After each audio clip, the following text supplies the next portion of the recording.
this is an iHeart podcast. Guaranteed human. Support for the show comes from Public, the investing platform for those who take it seriously. On Public, you can build a multi-asset portfolio of stocks, bonds, options, crypto, and now generated assets, which allow you to turn any idea into an investable index with AI. It all starts with your prompt. From renewable energy companies with high free cash flow to semiconductor suppliers growing revenue over 20% year over year, you can literally type any prompt and put the AI to work. It screens thousands of stocks, builds a one-of-a-kind index, and lets you backtest it against the S&P 500. Then you can invest in a few clicks. Generated assets are like ETFs with infinite possibilities, completely customizable and based on your thesis, not someone else's. Go to public.com/podcast and earn an uncapped 1% bonus when you transfer your portfolio. That's public.com/podcast. Paid for by Public Investing. Brokerage services by Open to the Public Investing Inc. Member FINRA and SIPC. Advisory services by Public Advisors LLC, SEC registered advisor. Generated assets is an interactive analysis tool. Output is for informational purposes only and is not an investment recommendation or advice. Complete disclosures available at public.com/disclosures. You see it instantly. It's Coldwater Creek, the mark of exceptional workmanship and signature touches inspired by a Mountain West heritage. Distinctive styles created from quality fabrics, silhouettes perfected with just the right drape, feel-good fits offering ease of movement, and thoughtful details to elevate your look. For a wardrobe you can count on season after season, visit coldwatercreek.com. Shop the new spring collection at 20% off $75 or more with code IHEART20. This is Bethany Frankel from Just Be With Bethany Frankel. It is a new year and everyone is trying to get it together. If we are making a fresh start for ourselves, why wouldn't we make a fresh start for our dogs? Biggie and Smalls are my babies. And I love Just Food for Dogs because it is real. It is fresh. It is 100% human-grade food. I don't love to eat ultra-processed junk, so I also don't want to give my dogs garbage and mystery kibble. I want real food in their bowl, real ingredients that I can recognize. And don't just take it from me. Just Food for Dogs is the #1 vet-recommended fresh dog food. So if you're cleaning up your act this year, do the same for your pets. They deserve it. Go to justfoodfordogs.com. 50% off your first box. You are welcome. At Lowe's, get up to 35% off select major appliances. Plus, members get free delivery, install, and more when you spend $2,500 on select major appliances. Lowe's, we help, you save.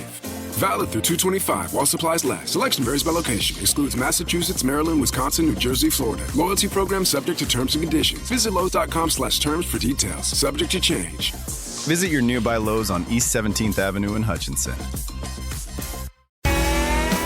Body Bags with Joseph Scott Moore. When you're in the military, I know this from experience. Got a son that served as well. I think just about every generation in my family has served one way or another, going all the way back to the Revolutionary War. But when you're in the military, one of the things that they try to terrify you with early on is the UCMJ. And the UCMJ is the Uniform Code of Military Justice. And even when you're in, whether it's boot camp or basic training, whatever branch you're in, they'll call it one of those two things. The drill instructor, drill sergeant, whatever the Navy calls theirs, they'll say things like, you're going to get punished vis-a-vis the UCMJ. And it'll be some minor thing, these various articles that they use, and it'll go into your jacket. And so you're always under that threat in the military. And of course, UCMJ is prosecuted by JAG. That's the Office of Judge Advocate General. There was even a television show that was named JAG, I think. I never watched it, but it was there. Today on Body Bags, we're going to have a discussion about the forensics surrounding a former JAG officer. A former JAG officer that is currently on trial for dismembering his wife. I'm Joseph Scott Morgan, and this is body bags. Dave, I've always held to this premise, and I teach kids this, particularly like incoming freshmen, that if you hold yourself up in a place of esteem, whether you're a politician, a prosecutor, a preacher, a priest, it doesn't matter. You hold yourself up because you're kind of that moral benchmark for everybody. When you fall, the crash resonates. I mean, it is heard, far and wide, because, we live in a society, some people would say we live in a post-Christian society. There are not a lot of moral benchmarks that are out there. And so from a secular standpoint, people that are in service positions, I mean, just think about police officers. If a police officer violates the law, and it might be a law that's being violated by a civilian, you don't hear anything about the civilian case at all. But if a police officer gets pulled over for DUI or writing a bad check or something like that, dude, that's going to make the newspaper. It's going to make the newspaper. And most of the time, and I think all of the time, I don't have a lot of sympathy for any of these people, because you should know better. You're actually holding yourself out when you take these positions. You're holding yourself out saying, I can do this.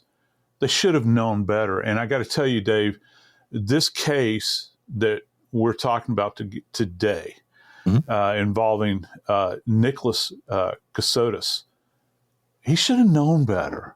But this Jag guy, he's accused, not convicted. He is accused of a heinous crime, Joe. And it is, I actually labeled this Joe Scott Morgan's playground, because as I was looking at this, it was in a hunting area, in a hunting club in Georgia. And I was thinking about Murdaugh and his whole hunting club thing, and we're not that far away here. We're outside of Savannah, Georgia.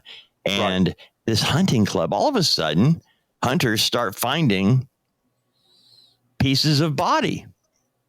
And some are found in a 3-mile area circumference, an area covering 3 miles. And it's on this property of this hunting club. Not only in this radius that you're talking about, dude, this extended over two counties. I have never, and I know, look, county lines are imaginary boundaries. Okay. It doesn't, those are boundaries that have been set up by politicians over the years. And Georgia, by the way, has some of the smallest counties because they have the largest number of counties east of the Mississippi. Out of any state in the union, they have more counties than any other state. A lot of people don't realize that. I mean, even if you go up to PA or New York or any of those places up there, they don't match that number, and it's a huge number. So the counties are small. But when I saw that these remains are being found not only in the primary location but are scattered like this, I got to tell you, dude, I've never heard of this. This is new. Having it in a different county means a separate jurisdiction now has control over that, right? I mean, if I find a leg in Calhoun County and somebody else finds it in Cherokee County, even though it's a half mile away from one another, well, that leg belongs to Cherokee County and this one belongs to Calhoun County. We think they're from the same person, but they might not be. Well, yeah, you're right. And let me address that real quick, because that's an excellent point. And you're spot on. If you find an element of a body in a particular county, first off, one county might not know what the other county is doing because they're busy with their own stuff. Okay. But if you have two hunters that come in, or one hunter that comes in and says, or calls you and says, look, I need you to come out here. I think I just found a human foot. Okay. Or I found a hand or whatever it is. I can tell you they're going to hop on their ponies and head out. They're coming out there to take a look at this. Then they get their detectives involved in it. And then all of a sudden, word hits the grapevine and they find out that, oh yeah, we've got dismembered remains that are being recovered in an adjacent county. the trick is to try to understand where the actual crime was committed. Here's another thing. How were they deposited? Were these actually deposited, or did you have a fox, a raccoon, a coyote, which they have got tons of them? You know what else you got down in South Georgia, just like we do in South Alabama, are wild hogs, dude. They're everywhere. They're an invasive species. So you have this opportunity for these elements of the body to be picked up and dispersed. And then you have to factor in the human bit of this. Was this something that a perpetrator said, you know what, I'm going to put this here in this county and this here in the other county, and I'll just disperse them? So you have to try to understand that. And so when you get into the examination of these remains, you're going to have to look for things like the trauma that's sustained in a dismemberment. And you'll also have to look for, because that's going to be postmortem, maybe, and any animal activity is going to be postmortem as well. So this makes this doubly complex, Dave. And again, other than having all of the other people involved and now you're also dealing with a military guy, ex-military, but when you first find the pieces of body, you don't know who they belong to. So it only becomes a military thing later on. But do former military people get treated differently in the civilian world? No. I mean, so they're just like you and me. Even if they're retired military, they don't have like a special. The only way they would get treated differently in the civilian world is if they committed a crime while still on the books with the military, and you can be drugged back in based upon that. If they discover some case, a case that we covered not too long ago, and that's Jeffrey MacDonald case. Yep.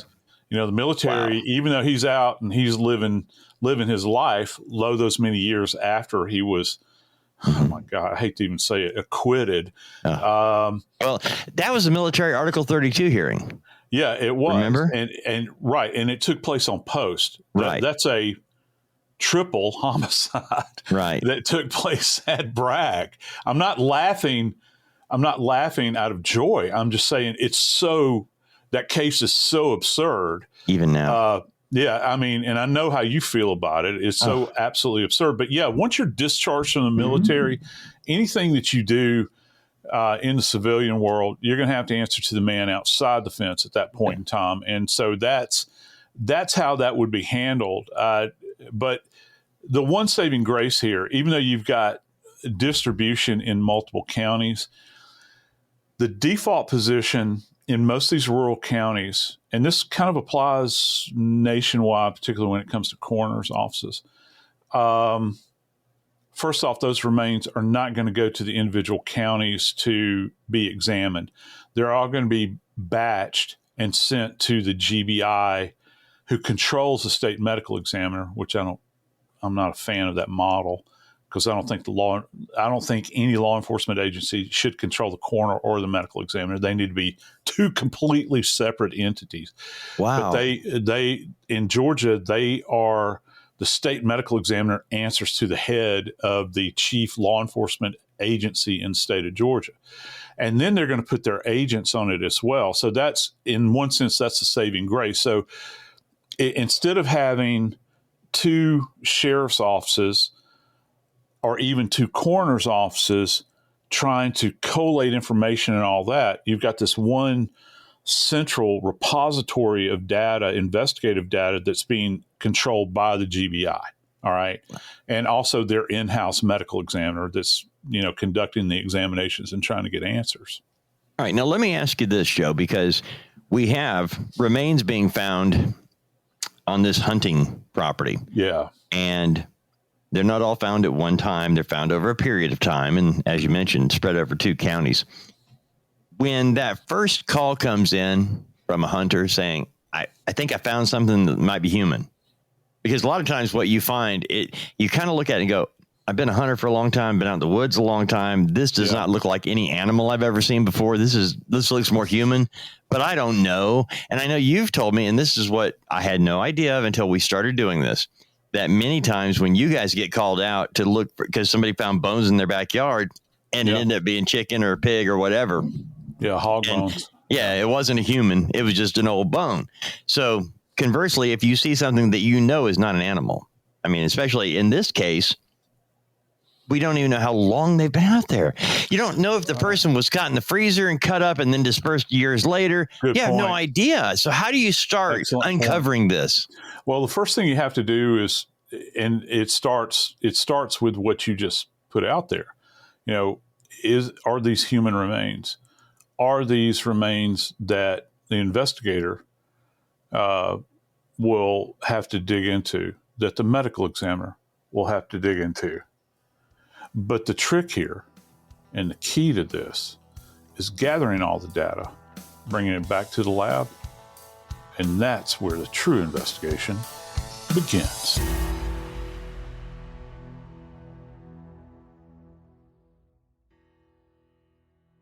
Support for the show comes from Public, the investing platform for those who take it seriously. On Public, you can build a multi-asset portfolio of stocks, bonds, options, crypto, and now generated assets, which allow you to turn any idea into an investable index with AI. It all starts with your prompt. From renewable energy companies with high free cash flow to semiconductor suppliers growing revenue over 20% year over year, you can literally type any prompt and put the AI to work. It screens thousands of stocks, builds a one-of-a-kind index, and lets you backtest it against the S&P 500. Then you can invest in a few clicks. Generated assets are like ETFs with infinite possibilities, completely customizable and based on your thesis, not someone else's. Go to public.com/podcast and earn an uncapped 1% bonus when you transfer your portfolio. That's public.com/podcast. Paid for by Public Investing. Brokerage services by Open to the Public Investing Inc. Member FINRA and SIPC. Advisory services by Public Advisors LLC, SEC registered advisor. Generated assets is an interactive analysis tool. Output is for informational purposes only and is not an investment recommendation or advice. Complete disclosures available at public.com/disclosures. Now I'd like to introduce you to Meaningful Beauty, the famed skincare brand created by iconic supermodel Cindy Crawford. It's her secret to absolutely gorgeous skin. Meaningful Beauty makes powerful and effective skincare simple, and it's loved by millions of women. It's formulated for all ages and all skin tones and types, and it's designed to work as a complete skincare system, leaving your skin feeling soft, smooth, and nourished. I recommend starting with Cindy's full regimen, which contains all 5 of her best-selling products, including the amazing youth-activating Melon Serum. This next-generation serum has the power of melon leaf stem cell technology. It's melon leaf stem cells encapsulated for freshness and released onto the skin to support a visible reduction in the appearance of wrinkles. With thousands of glowing 5-star reviews, why not give it a try? Subscribe today and you can get the amazing Meaningful Beauty system for just $49.95. That includes our introductory 5-piece system, free gifts, free shipping, and a 60-day money-back guarantee. All of that available at meaningfulbeauty.com. You see it instantly. It's Coldwater Creek, the mark of exceptional workmanship and signature touches inspired by a Mountain West heritage. Distinctive styles created from quality fabrics, silhouettes perfected with just the right drape, feel-good fits offering ease of movement, and thoughtful details to elevate your look. For a wardrobe you can count on season after season, visit coldwatercreek.com. Shop the new spring collection at 20% off $75 or more with code IHEART20. This is Bethany Frankel from Just Be With Bethany Frankel. It is a new year and everyone is trying to get it together. If we are making a fresh start for ourselves, why wouldn't we make a fresh start for our dogs? Biggie and Smalls are my babies. And I love Just Food for Dogs because it is real. It is fresh. It is 100% human grade food. I don't love to eat ultra-processed junk, so I also don't want to give my dogs garbage and mystery kibble. I want real food in their bowl, real ingredients that I can recognize. And don't just take it from me. Just Food for Dogs is the #1 vet-recommended fresh dog food. So if you're cleaning up your act this year, do the same for your pets. They deserve it. Go to justfoodfordogs.com. 50% off your first box. You are welcome.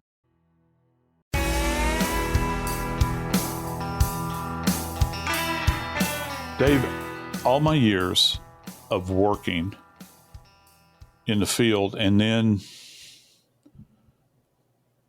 teaching, it's really hard to say that I have seen a composite sketch or even a clay model or a digital model that is right on the money as far as who an individual is, okay, in life. Because look, if you've got an image that has been generated or a model that has been generated, you're doing that for the purpose of getting an ID. And so you don't know who they are. But Dave, you had an interesting perspective on this image of the victim in this case. What was it you just said just a second ago about this relative to her appearance? Okay, they did because they didn't know who they had. They did not know whose remains they had, and they were trying to figure out. And over the years, we've seen recreations based on different bones found of a victim, and a recreation of the skull will be done based on whatever information they have on the bones. And very rarely do they look like the person. But in this case, they did using the DNA they developed and the different bones that they had, and they created, I guess AI created it, in the computer. They created a composite sketch of what this woman might have looked like. And side by side, once they knew who it was and put it up there, I was shocked at how close they came based on what they had to work with. And I mean, Joe, I thought it was two pictures of the same person. I didn't know that was what they came up with. Well, let me tell you this, for our purposes, the image that you saw is arguably generated by one of the finest forensic artists in America, and she actually does work for the GBI, and I got to tell you, it's spot on as far as one of these renderings can be. And I think probably the most captivating thing about the image that was generated are the eyes, because Mindi, the victim,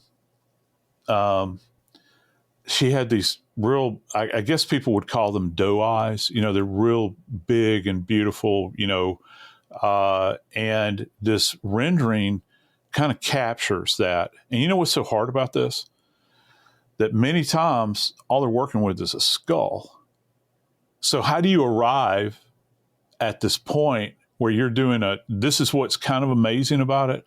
How do you arrive at this point where you have a skull that is completely stripped of all identifying markers as far as skin thickness, the tone of the skin, hair color? Because most of the time with hair color, unless you find strands perhaps with the skull, and that does happen now, you'll still find bits of like the scalp that are attached to the skull, and there's kind of a membrane that's called fascia that attaches the scalp to the skull, and many times those attachments still exist. Even maybe an animal has been feasting post-mortem, they might not get everything. You'll find actually strands of hair, and that artist can look at that hair, be given a descriptor of it. As a matter of fact, they can take the hair to the hair and fiber section in a crime lab.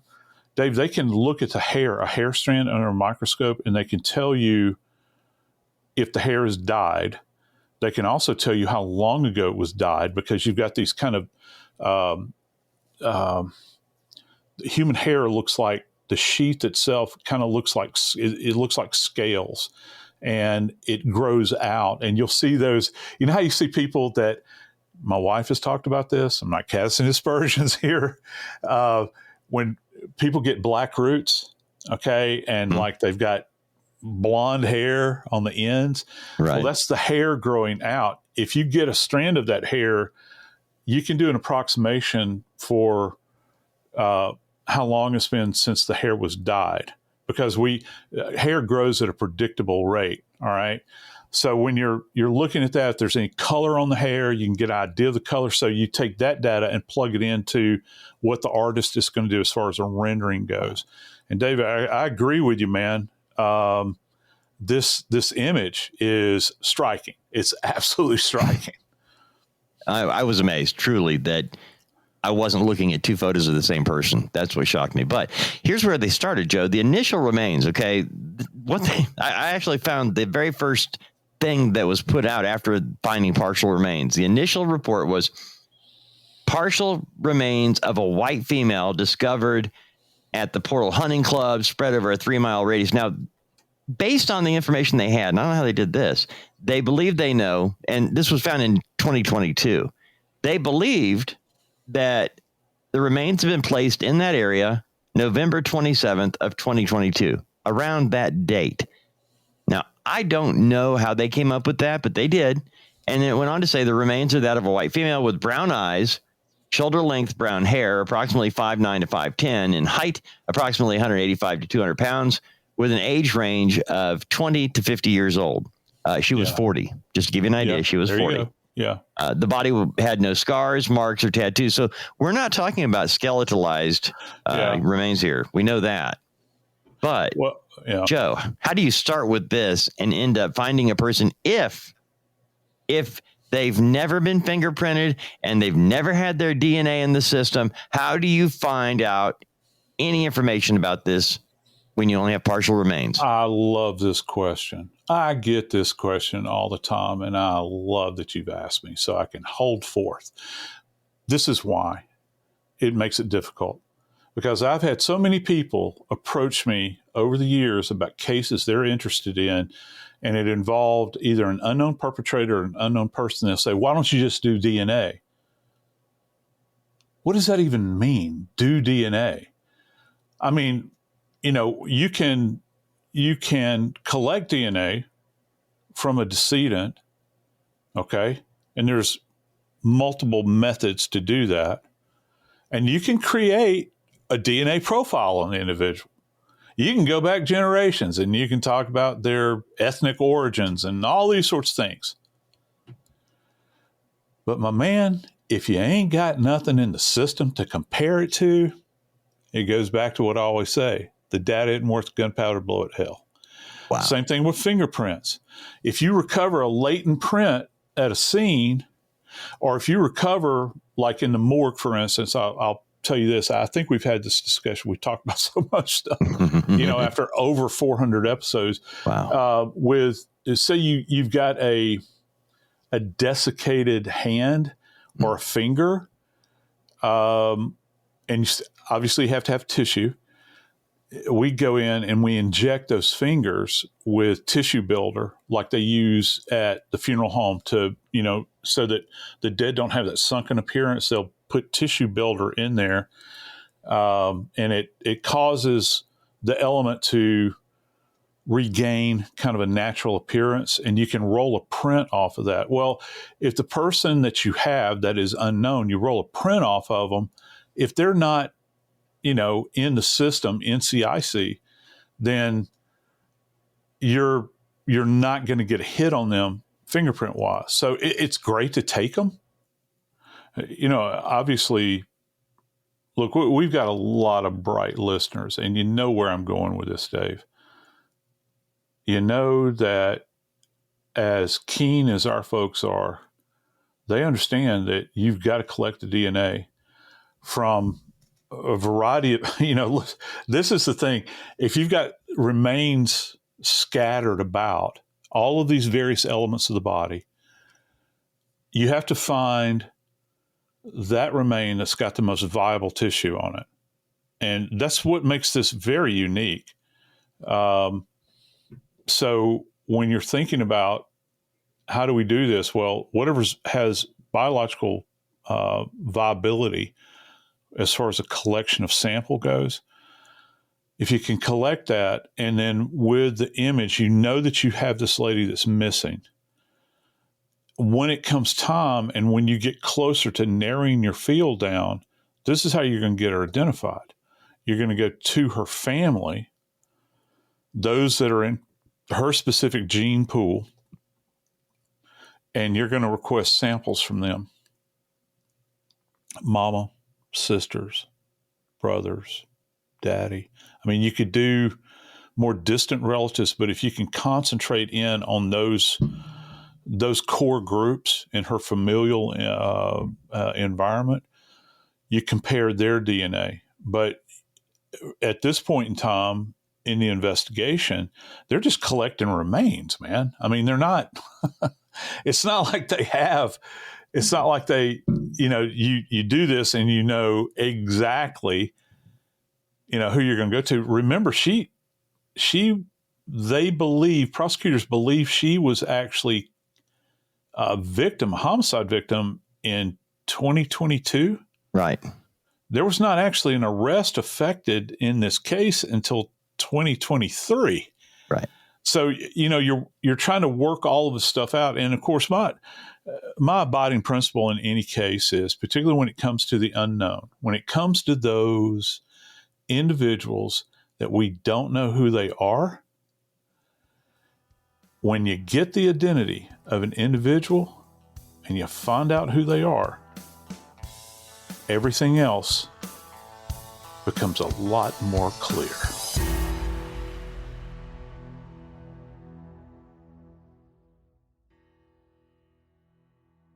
Support for the show comes from Public, the investing platform for those who take it seriously. On Public, you can build a multi-asset portfolio of stocks, bonds, options, crypto, and now generated assets, which allow you to turn any idea into an investable index with AI. It all starts with your prompt. From renewable energy companies with high free cash flow to semiconductor suppliers growing revenue over 20% year over year, you can literally type any prompt and put the AI to work. It screens thousands of stocks, builds a one-of-a-kind index, and lets you backtest it against the S&P 500. Then you can invest in a few clicks. Generated assets are like ETFs with infinite possibilities, completely customizable and based on your thesis, not someone else's. Go to public.com/podcast and earn an uncapped 1% bonus when you transfer your portfolio. That's public.com/podcast. Paid for by Public Investing. Brokerage services by Open to the Public Investing Inc. Member FINRA and SIPC. Advisory services by Public Advisors LLC, SEC registered advisor. Generated assets is an interactive analysis tool. Output is for informational purposes only and is not an investment recommendation or advice. Complete disclosures available at public.com/disclosures.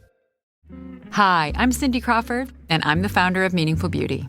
When Dr. Sabah and I decided to do a skincare line together, he said to me, we are going to give women meaningful beauty. And I said, that's exactly right. We want to give women meaningful beauty, which means each and every product is meaningful. It has a reason to exist. It's efficacious. You're going to get results. And then you just go out and live your life.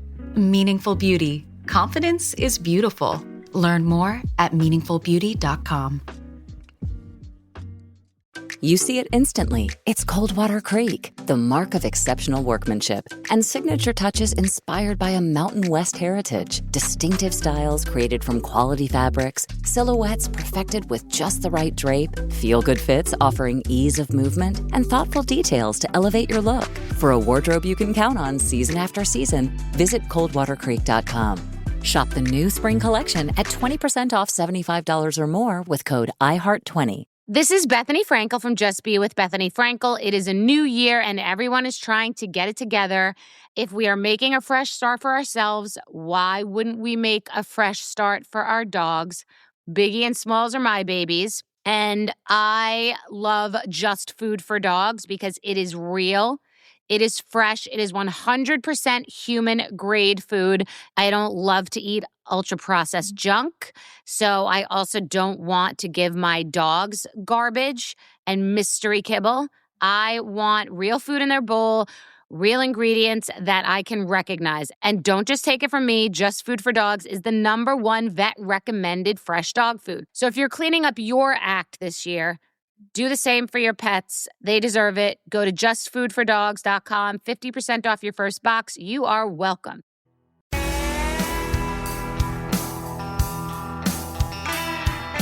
You know what I mean by that?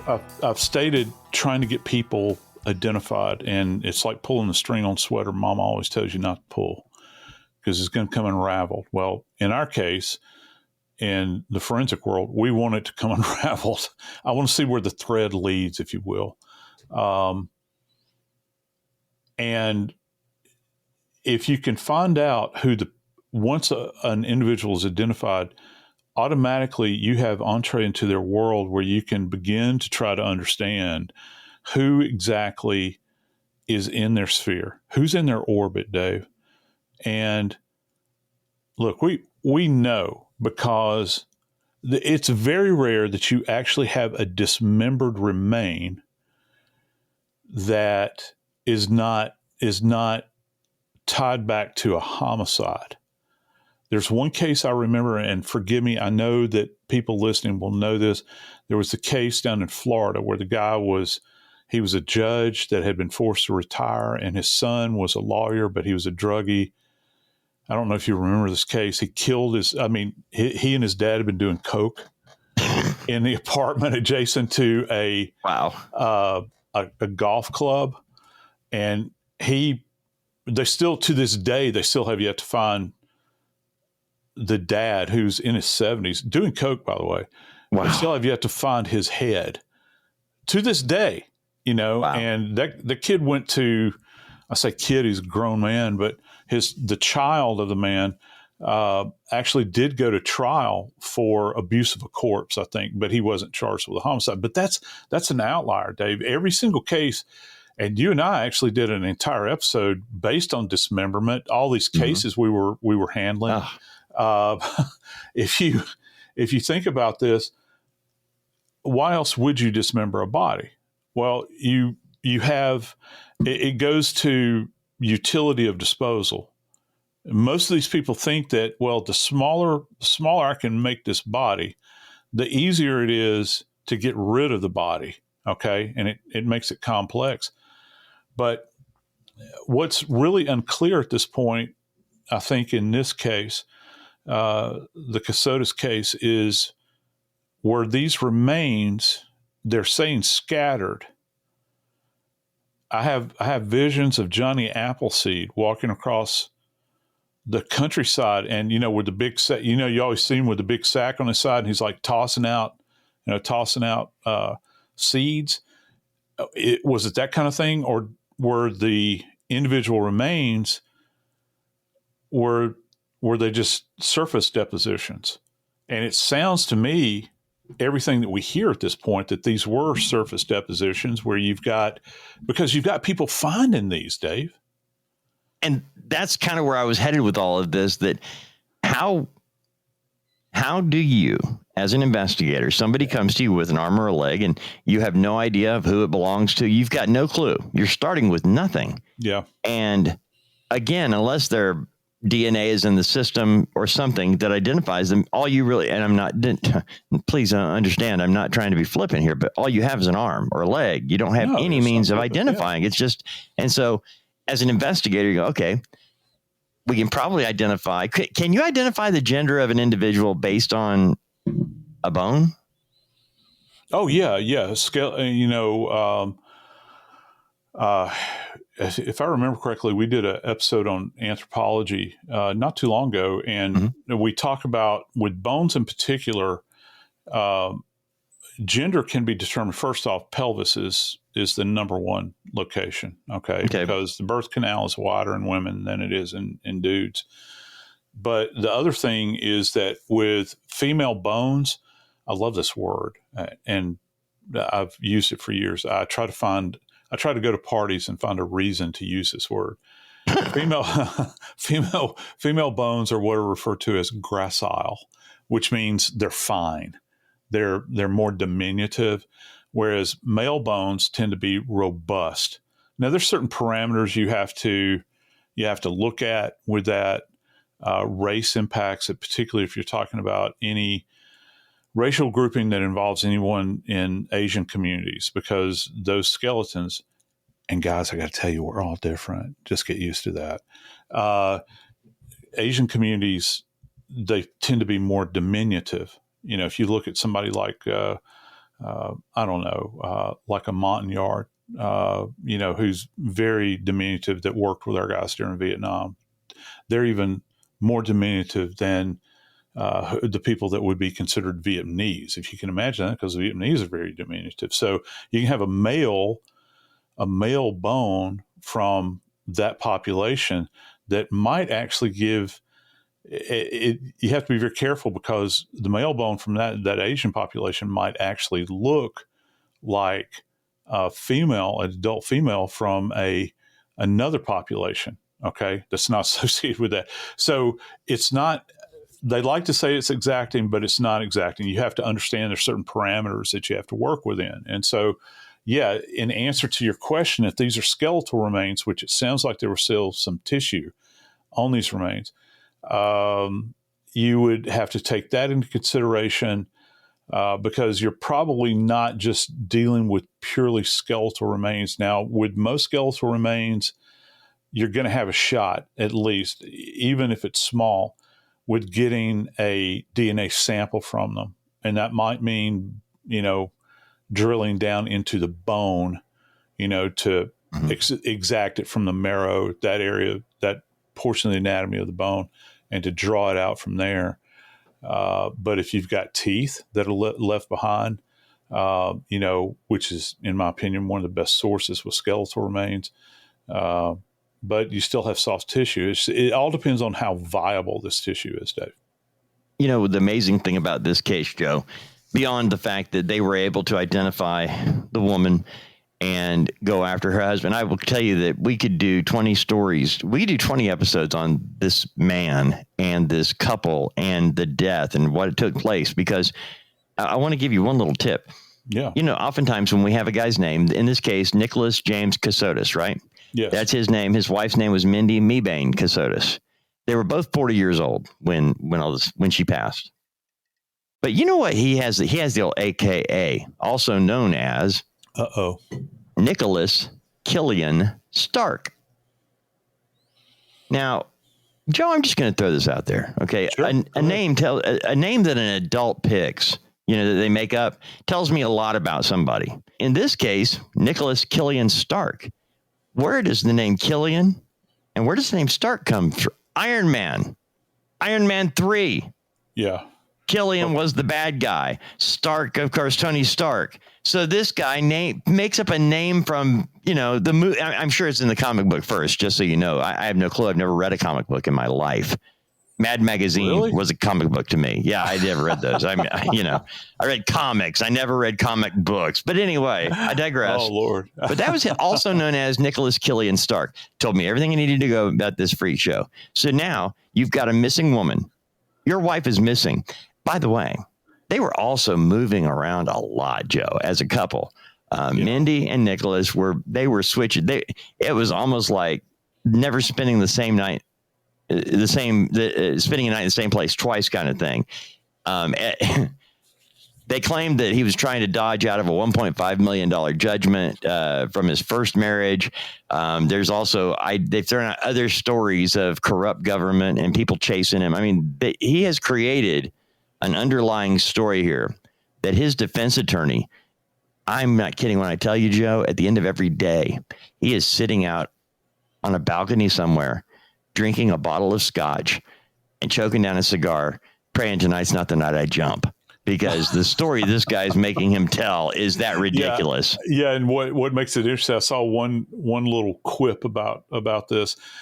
They've actually gone into CIA conspiracies with this case. Yes, they have. And of course, anytime you're with the military, you can have these kind of tethers that, and it might be, you may have met somebody from the agency, or maybe you were in an embassy somewhere at some point in time on deployment. And you happen to shake the hand of somebody that was with the agency or in the diplomatic service. I love that. Yeah. And those sorts of things. That doesn't mean you have anything to do with them. Yeah.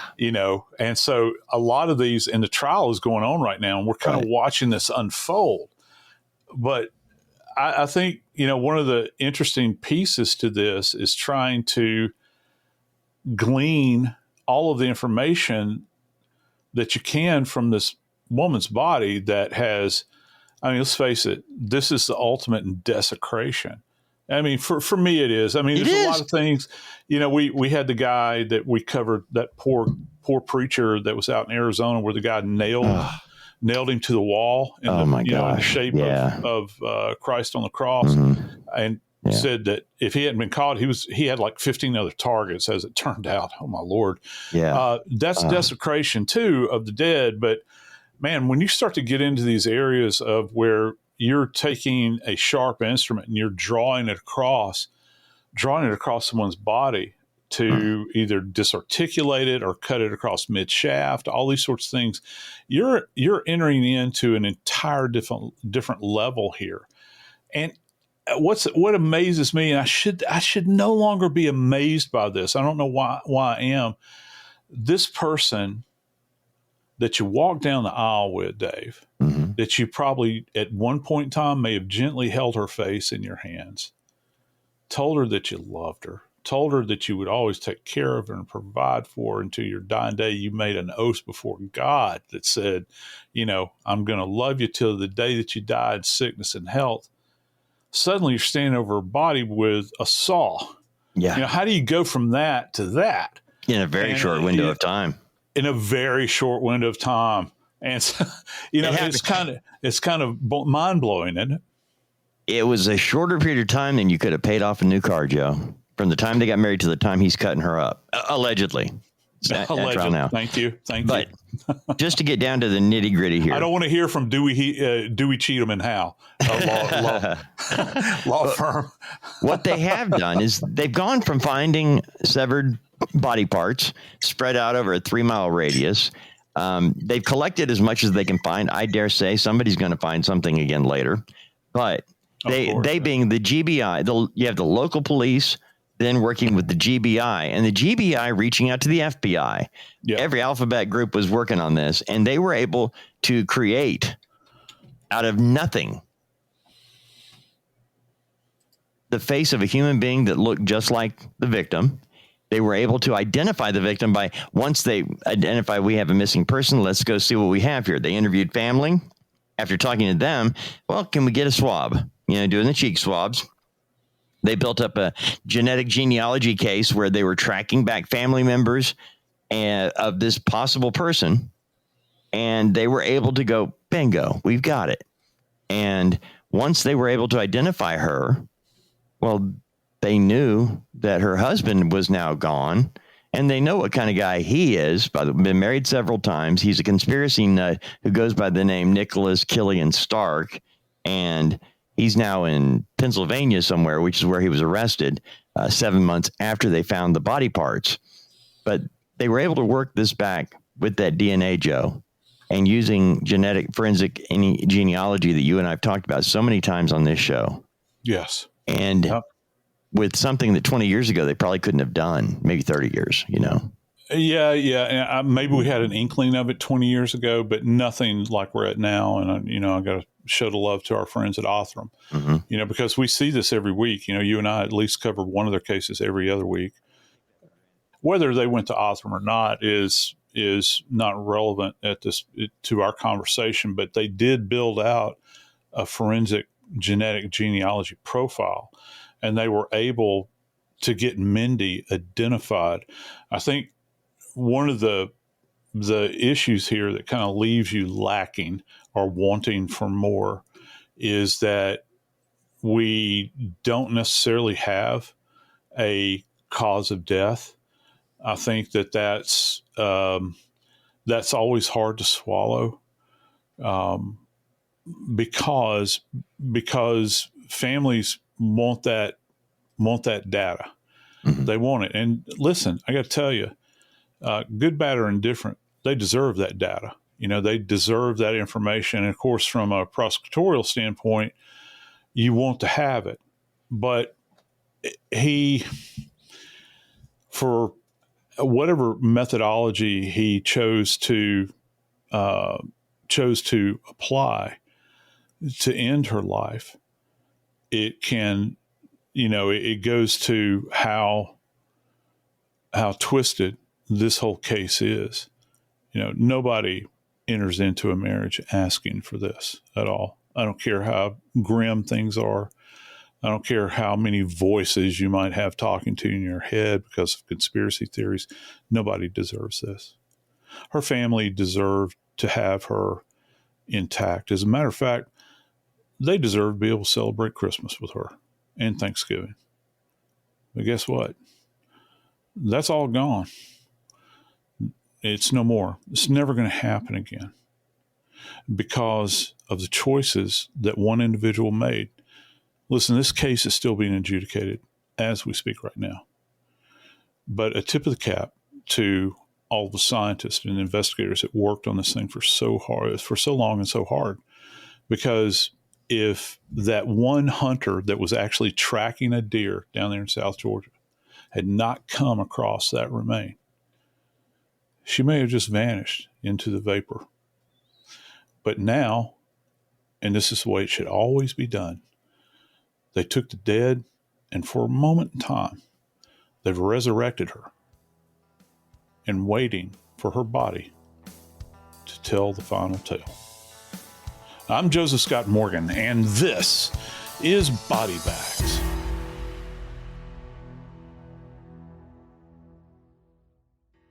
You see it instantly. It's Coldwater Creek, the mark of exceptional workmanship and signature touches inspired by a Mountain West heritage. Distinctive styles created from quality fabrics, silhouettes perfected with just the right drape, feel-good fits offering ease of movement, and thoughtful details to elevate your look. For a wardrobe you can count on season after season, visit coldwatercreek.com. Shop the new spring collection at 20% off $75 or more with code IHEART20. This is Bethany Frankel from Just Be With Bethany Frankel. It is a new year and everyone is trying to get it together.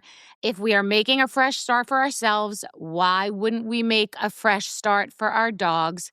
Biggie and Smalls are my babies. And I love Just Food for Dogs because it is real. It is fresh. It is 100% human-grade food. I don't love to eat ultra-processed junk, so I also don't want to give my dogs garbage and mystery kibble. I want real food in their bowl, real ingredients that I can recognize. And don't just take it from me. Just Food for Dogs is the #1 vet-recommended fresh dog food. So if you're cleaning up your act this year, do the same for your pets. They deserve it. Go to justfoodfordogs.com. 50% off your first box. You are welcome. Well, the holidays have come and gone once again. But if you've forgotten to get that special someone in your life a gift, well, Mint Mobile is extending their holiday offer of half off unlimited wireless. So here's the idea. You get it now. You call it an early present for next year. What do you have to lose? Give it a try at mintmobile.com/switch. Limited time 50% off regular price for new customers. Upfront payment required. $45 for 3 months, $90 for 6 months, or $180 for 12-month plan. Taxes and fees extra. Speeds may slow after 50 gigabytes per month when network is busy. See terms. This message comes from Greenlight. Ready to start talking to your kids about financial literacy? Meet Greenlight, the debit card and money app that teaches kids and teens how to earn, save, spend wisely, and invest with your guardrails in place. With Greenlight, you can send money to kids quickly, set up chores, automate allowance, and keep an eye on what your kids are spending with real-time notifications. Join millions of parents and kids building healthy financial habits together on Greenlight. Get started risk-free at greenlight.com/iHeart. This is an iHeart podcast. Guaranteed human.